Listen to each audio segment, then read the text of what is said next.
मेरे कानों में बस पवन जी की आवाज़ पड़नी चाहिए गाते हुए। मुझे उनसे अच्छा सिंगर कोई नहीं लगता है।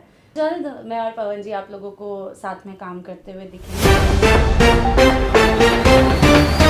नमस्कार बहुत बड़ा बवाल जैसो बहुत बड़ा तांडव मच चुका है भोजपुरी इंडस्ट्री में। जैसो पवन सिंह की फिल्म हर गंगे को लेकर जैसो बॉलीवुड से तुलना कर रहे हैं कुछ लोग जैसो, और कुछ लोग तो साउथ से मूवियों से तुलना कर रहे हैं बॉलीवुड से मूवियों से ज्यादा तो हर गंगे मूवी को लेकर जैसो। और वहीं पर अमरपाली दुबे ने भोजपुरी इंडस्ट्री में तहलका मचा के रख दी है जैसो निरहुआ के साथ जैसो। और वहीं पर अमरपाली दुबे ने कह दी है पवन सिंह की फिल्म जैसो हर गंगे को लेकर बहुत बड़ी बात जैसो, बहुत बड़ा बयान दे दिया। तो क्या खबर पूरी जानकर बताएंगे इसी वीडियो में। लास्ट तक इस वीडियो में अगर आप मेरे चैनल पर पहली बार आए तो वीडियो को लाइक कर चैनल को सब्सक्राइब करते साथ साथ इस वीडियो को दूर दूर शेयर कर अपने दोस्तों में। दोस्तों अगर आप पावर स्टार पवन सिंह के सच्चे वाले फैन हो तो अपना कीमती राय जरूर बताना कमेंट बॉक्स में। दोस्तों पावर स्टार पवन सिंह की फिल्म आया हर गंगे दोस्तों, और इसी फिल्म को लेकर पूरी भोजपुरी इंडस्ट्री में दोस्तों एक दूसरे से तुलना कर रहे हैं जैसो, साउथ से तुलना कर रहे हैं। भोजपुरी तो छोड़ ही दीजिए, साउथ मूवी दोस्तों और बॉलीवुड मूवी से तुलना कर रहे हैं भोजपुरी के लोग दोस्तों। वहीं पर अमरपाली दुबे ने कहा कि यह जो मूवी है so power star Pawan Singh के 5 से 6 करोड़ की मूवी है, और यह जो मूवी है 5 से 6 भाषाओं में डब होने वाली है दोस्तों। और इस मूवी ने दोस्तों RRR जैसे पुष्पा जैसे मूवी को टक्कर देने वाली मूवी है दोस्तों, और उनको भी पीछे छोड़ देगा कमाई के मामले में दोस्तों। और बहुत ही बवाल बहुत ही शानदार है दोस्तों पावर स्टार पवन सिंह दोस्तों, भोजपुरी के किंग है दोस्तों। और पावर स्टार पवन सिंह के साथ मैं भी काम करूंगी दोस्तों। अमरपाली गाते नजर आई है इंटरव्यू के दौरान। तो आप लोगों को क्या मानना है नीचे कमेंट बताइए। बाकी मैं मिलूंगा आप लोगों को नेक्स्ट वीडियो। तो जय हिंद वंदे मातरम।